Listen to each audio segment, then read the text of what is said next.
যা দেবী সর্বভূতেষু শক্তিরূপেণ সংস্থিতা নমস্তস্যৈ নমস্তস্যৈ নমস্তস্যৈ নমো নমঃ।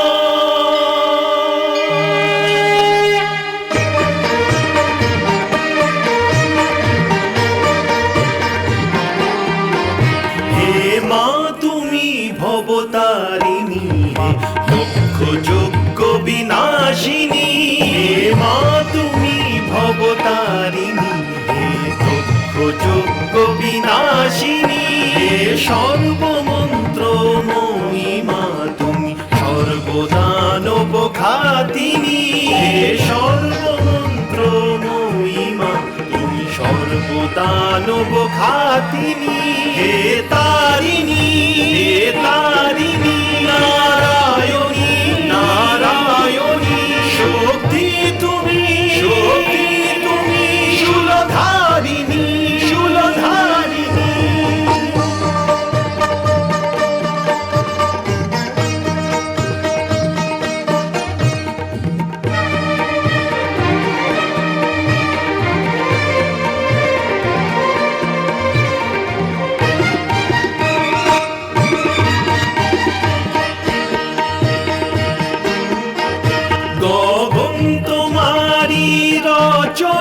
তুমি বাতালেরই রচিতা, তুমি জননী হে পালিকা, সৃষ্টির স্থিতির সংহারিকা, সৃষ্টির স্থিতির সংহারিকা।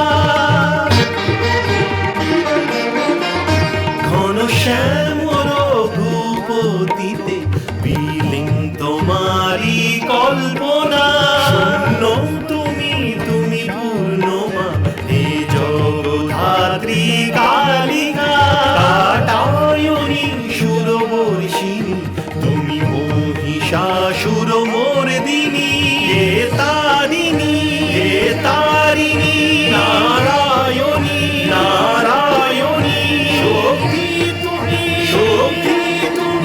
শূলধারিণী শূলধারিণী। আমি তোমাদের শক্তি এই জন্য দিয়েছি যাতে তোমরা নিজেদের রক্ষা করো, অপরকে কষ্ট দেওয়ার জন্য যেন এই শক্তির প্রয়োগ না করা হয়।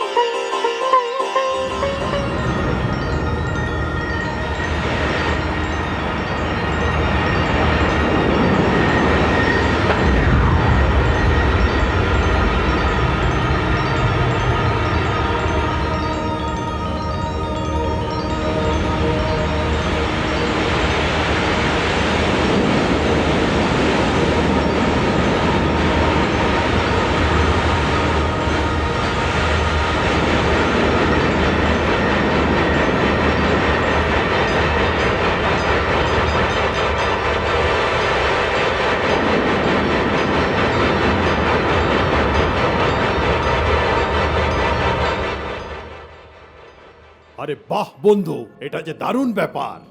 হ্যাঁ, মা শক্তি প্রসন্ন হয়ে আমাদের শক্তির বর দিয়ে দিলেন।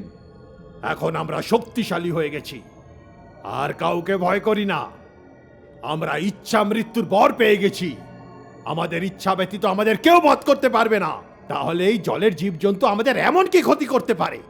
বন্ধু, এক কাজ করি, আমরা এই জলের ভেতরে নেমে গিয়ে ওই জলজ জীবেদের মধ্যে গিয়ে মা শক্তি দেওয়ার বরের পরীক্ষাটা করে দেখি।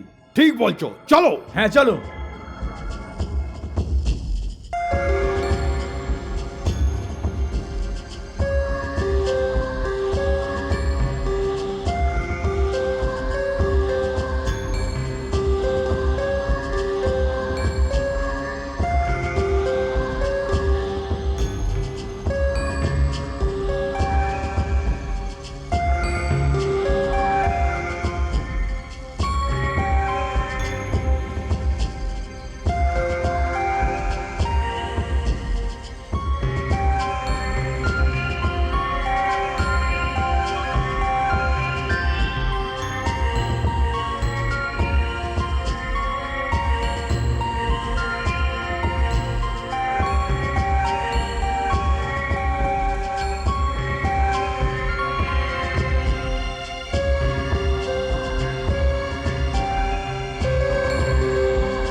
দেখলে কৈতব?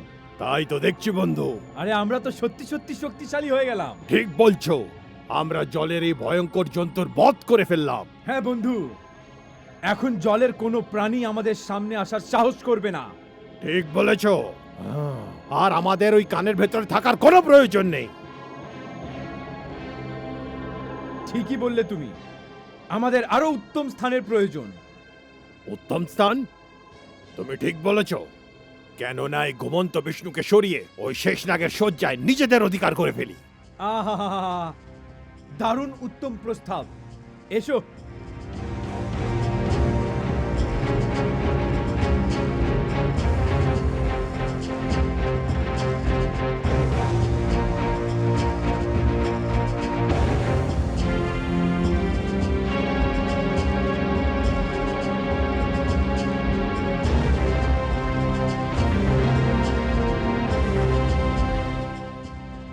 বন্ধু, দেখছো কত সুন্দর আর কোমল শয্যা এটা?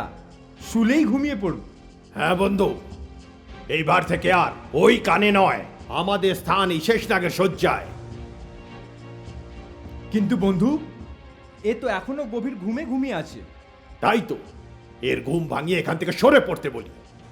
হ্যাঁ, এই এই বিষ্ণু, ঘুম থেকে উঠে পড়। যাও এখান থেকে, তোমার এই জায়গায় এখন থেকে আমরা থাকবো। তুমি যদি ঘুম থেকে না ওঠো, তাহলে আমরা তোমায় তুলে বাইরে ফেলে দেবো। থামো! কি ধরনের নীচ স্বভাব তোমাদের! আমার যে প্রভুর কানের মধ্যে তোমরা আশ্রয় পেলে, তারই প্রতি তোমাদের এরকম দুর্ব্যবহার!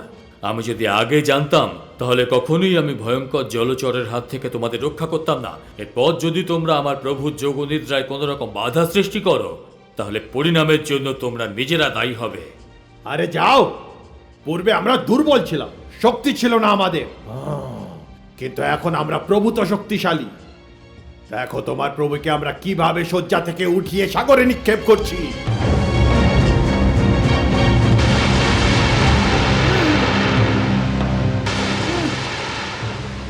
ওরে বাবা, এ তো অগ্নি বৃষ্টি করছে। হ্যাঁ বন্ধু, এর কাছেও শক্তি আছে। একে পরে সামলাবো, চলো অন্য জায়গা খুঁজি। ঠিক বলেছো, সেটাই ঠিক হবে।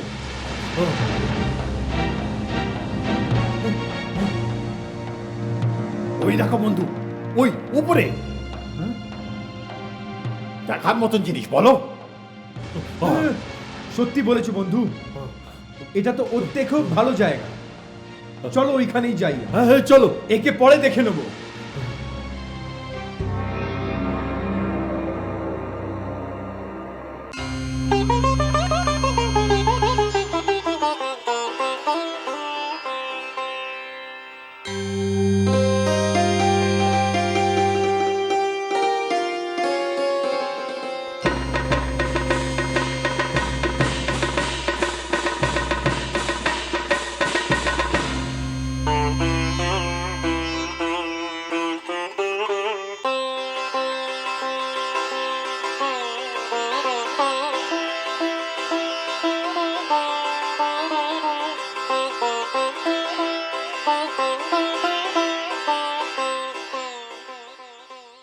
হে আদিশক্তি, এ আপনি কি করলেন? দৈত্যদের আপনি ইচ্ছা মৃত্যুর বর দিয়ে দিলেন। মহাদেবী, আমি মাতা। যখনই আমার সন্তান আমাকে মন দিয়ে মনে করবে, আমায় যেতেই হবে। তারা আমার কাছে যাই বর প্রার্থনা করুক, আমাকে দিতেই হবে। আমার জন্য তো দেবতা, দানব সকলেই সমান, সত্য বলেছেন। কিন্তু মা শক্তি, আপনি এর ফলাফল নিয়ে চিন্তা করেছেন? ওই দুই দৈত্য, মধু আর কৈতব, নিজেরই জন্মদাতার ওপরে আক্রমণ করেছিল। যদি শেষনাগ না থাকতেন ও ভগবান বিষ্ণুর যোগনিদ্রা ভঙ্গ হয়ে যেত, তাহলে অনর্থ হয়ে যেত।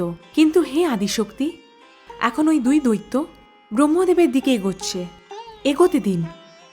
মহাদেবী, আমি ওদেরকে ইচ্ছা মৃত্যুর বর দিয়েছি, কারণ ওদের ইচ্ছাতেই সই। ওদের মৃত্যু তো নিশ্চয়ই হবে। আর হে মহাদেবীগণ, ব্রহ্মদেব ব্রহ্মেরই অংশ। হে মা শক্তি, ওনার কাছে তো কোনো অস্ত্র নেই, আর অস্ত্র বিয়োগ এরকম দুই পরাক্রমশালী অসুরের সাথে উনি লড়বেন কি করে? আপনি চিন্তা করবেন না মহাদেবী। আমি ওই দুই দৈত্যকে শক্তি দিয়েছি, কিন্তু সেই শক্তির সঙ্গে আমি তাদের সাবধানও করেছি। যদি তারা শক্তির কোনো রূপ অন্যায় প্রয়োগ করে, তবে শক্তি আমার স্বরূপ, সেই আমার অনুগামিনী। আমি যাকেই শক্তি দিই না কেন, তা তাদের কাছে আমারই প্রতিনিধি হয়ে থাকে। আর যেই আমার এই প্রতিনিধির সাথে দুর্ব্যবহার করে, আমি আমার প্রতিনিধিকে তার থেকে নিয়ে নেই।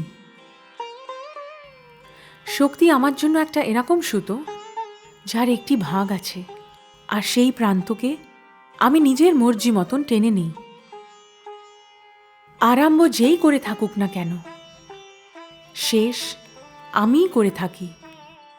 এখন আপনারা শুধু দেখুন যে ব্রহ্মলোকে কি ঘটে।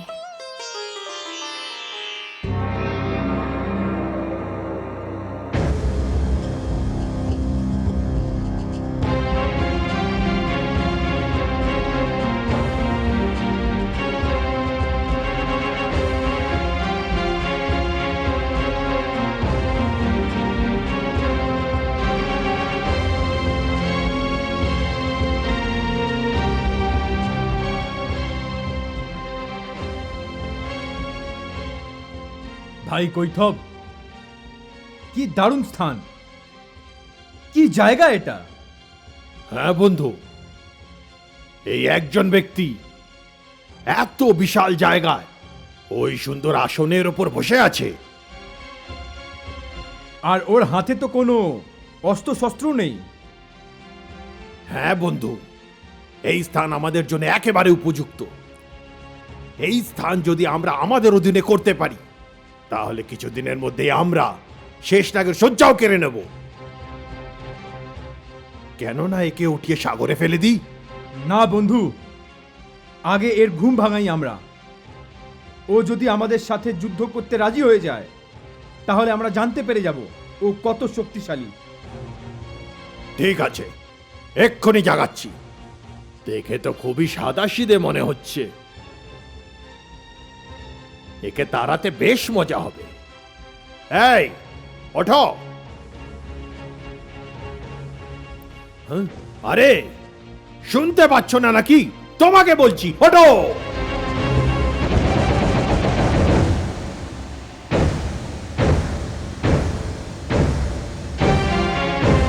তোমরা দুজনে কে? ভালোভাবে কথা বলো। ওঠো, আমাদের প্রণাম করো, তারপর আমাদের সাথে যুদ্ধ করো। তোমাদের সাথে যুদ্ধ? কেন যুদ্ধ করব? আগে নিজেদের পরিচয় তো দাও। প্রথমে তুমি নিজের পরিচয় দাও। আমাকে চেনো না?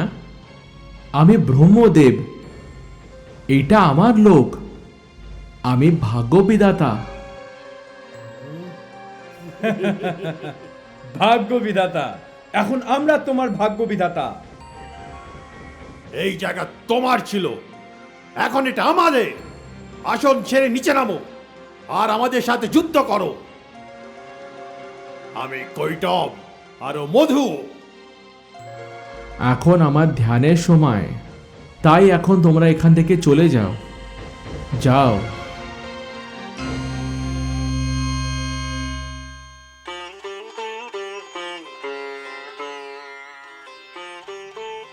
হে স্বামী, এই দানবেরা ভগবান বিষ্ণুর কান থেকে বেরিয়েছে, তাই এদের সাথে যুদ্ধ করা বেকার।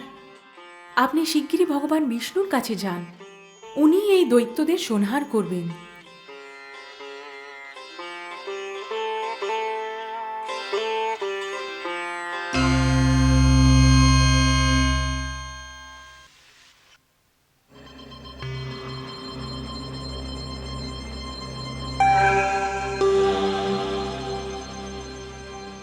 আমি তোমাকে শেষবারের মতো জিজ্ঞাসা করছি, আসন থেকে নেমে এসে আমাদের সঙ্গে যুদ্ধ করবে কি না?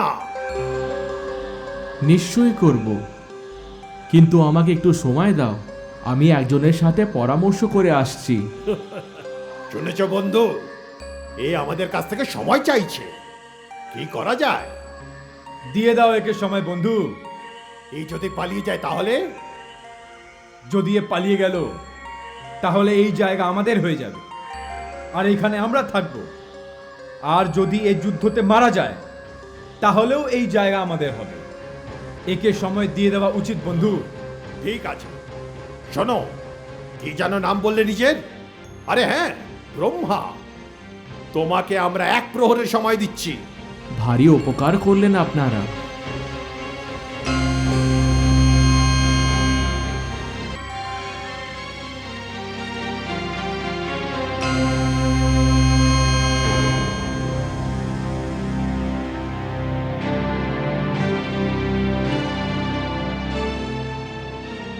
হে পদ্মনাভ, হে শেষ নাগের শয্যায় নিদ্রারত, চোখ খুলুন আর দেখুন আমার সঙ্গে কি অবিচার হতে চলছে।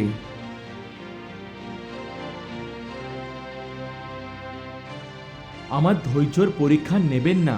মধু আর কৈটব নামে 2 দানব আমার ব্রহ্মলোকে দখল করার চেষ্টা করছে, আর ওরা আমাকে যুদ্ধে আহ্বান করছে।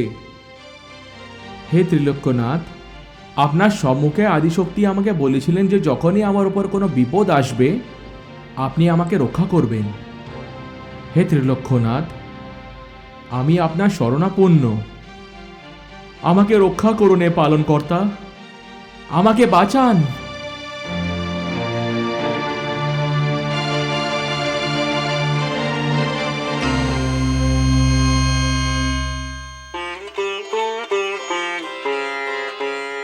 হে স্বামী, আমি আপনার শক্তি সরস্বতী, আপনাকে এই বিপদে দেখতে পাচ্ছি না।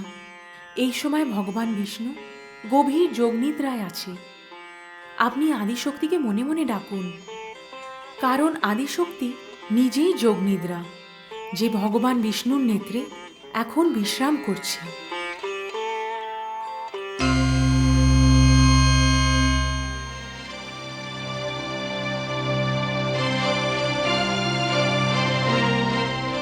হে আদিশক্তি, আপনারই কথা মতো আমি ভগবান বিষ্ণুর কাছে সাহায্য চাইছি। সেই বিষ্ণু যে সমগ্র সংসারকে নিজের রক্ষা কবচের মধ্যে রক্ষা করেন। আপনি যদি তাকে বশীভূত করে রাখেন তাহলে আমার কি দশা হবে? আপনি নিদ্রা হয়ে এনার চোখে বসে রয়েছেন। এনার নেত্র হতে বেরিয়ে আসুন, কারণ সেই 2 দৈত্য যে কোনো সময় এখানে আসতে পারে। আমাকে রক্ষা করুন আদিশক্তি, রক্ষা করুন।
আদি প্রজাপতি আপনি?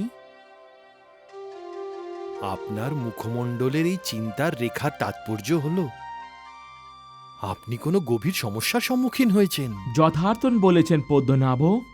মধু আর কৈটব দুই দানব ব্রহ্মলোকে এসে উপস্থিত হয়েছে, আর সেই স্থান তারা অধিকার করে নিয়েছে। কি? হ্যাঁ ত্রিলোক্যনাথ, তারা দুজনে আমার সাথে যুদ্ধ করতে চাইছে। মা আদিশক্তি আমাকে বিপদের সময় আপনার কাছে প্রার্থনা করতে বলেছিলেন। আমাকে রক্ষা করুন ত্রিভুবননাথ। চলুন ব্রহ্মদেব, আমি আপনার সাথে আছি। দেখি তারা কি প্রকার দানব।